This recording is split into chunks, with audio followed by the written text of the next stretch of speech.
இன்னும் காலமேனு பார்த்தேன் காலம் இல்லை ஜோப் போட்டால் கரண்ட் பிச்சு எடுத்துருவாங்க போல.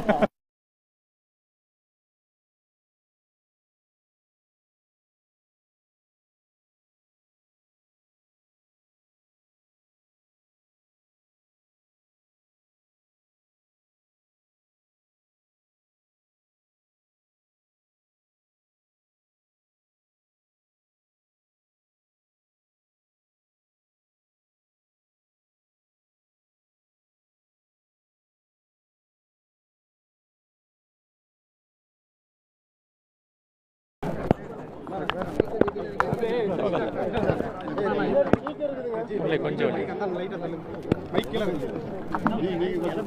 பால இப்படி வந்துருப்பால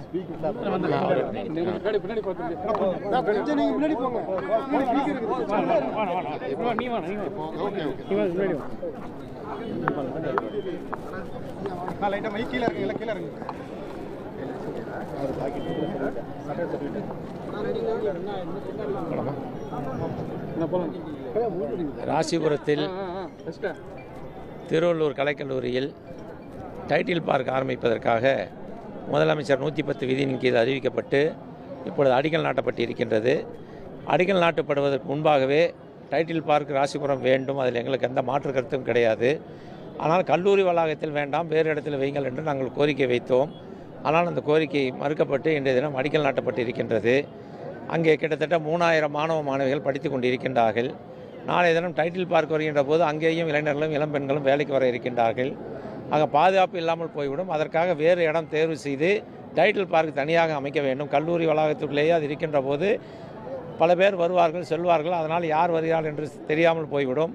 அந்த மாணவிகளுக்கு பாதுகாப்பு இல்லாமல் போய்விடும் என்ற காரணத்தினால்தான் இந்த கோரிக்கையை வைத்து அண்ணன் கழக பொதுச்செயலாளர் அண்ணனுடைய அனுமதியை பெற்று இன்றைய தினம் ஆர்ப்பாட்டம் நடைபெற்றிருக்கின்றது. இந்த ஆர்ப்பாட்டம் நடைபெறுவதற்கு முன்பாகவே இப்போ இந்த கல்லூரிக்கு முன்பாகவே ஒரு மணமகிழ் மன்றம் என்ற பெயரில் FL2 ஒரு லைசன்ஸ் கொடுத்து ஒரு பிராந்தி கடையை இப்பொழுது திறந்திருக்கின்றார்கள். அருகாமையிலேயே பிராந்தி கடை இருக்கின்ற போது அங்கே குடித்துவிட்டு அங்கே மாணவ மாணவிகள் செல்கின்ற போது எப்படி பாதுகாப்பு இருக்கும் என்பதை இந்த அரசுடைய கவனத்தில் கொண்டு வர வேண்டும் என்பதற்காகத்தான் இந்த ஆர்ப்பாட்டம் நடைபெற்றிருக்கின்றது. இல்லை என்றால் அண்ணன் எடப்பாடியார் முதலமைச்சரானதுக்கு பின்னால் முதல்ல அந்த பிராந்தி கடை எடுத்து அதற்கு பின்னால் பாதுகாப்பாக டைட்டில் பார்க் அவர்கள் அங்கே வைப்பதை மாற்றி வைப்போம். அவர்கள் கட்டி முடித்து விட்டால் அது பாதுகாப்பு என்ன செய்ய வேண்டுமோ அதை நிச்சயமாக செய்வோம். பாதுகாப்பு வசதியில் ஏற்படுத்திட்டோம், தடுப்பு சுவரெல்லாம் அமைக்கலாம் அப்படின்னு சொல்லி. ஏன் சார் இடம் இல்லையா? ராசிபுரத்தில் வேறு இடம் ஏன் அங்கே கொண்டு வைக்கணும்?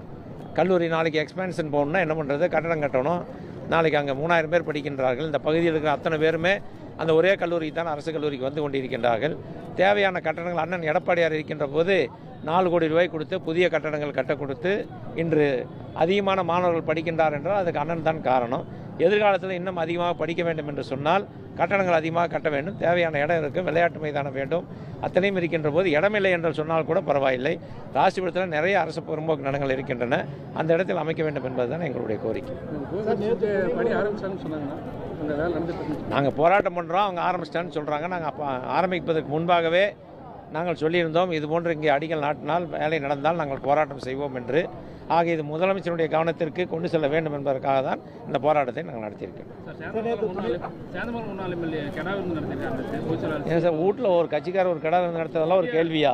என்னங்க துணை முதல்வர் வந்து அதிமுக கொள்கை தெரியாதனால எடப்பாடி பழனிசாமிக்கு ஒரு கொள்கை கிடையாது, திராவிடம் தெரியாது. கொள்கை தெரியாமல் தான் 4 ஆண்டு காலம் இந்தியாவிலேயே, அதுவும் கொரோனா காலத்தில் தமிழகம்தான் சிறந்து விளங்கியது. சிறப்பாக அந்த கொரோனாவை கையாண்டார்கள் என்று அண்ணன் எடப்பாடியார் அவர்களுக்கு பாரத பிரதமர் அவர்களே பாராட்டு தெரிவித்திருக்கின்றார்கள். ஆகையால் இவர்கள் சொல்வதை பற்றி எங்களுக்கு கவலை இல்லை.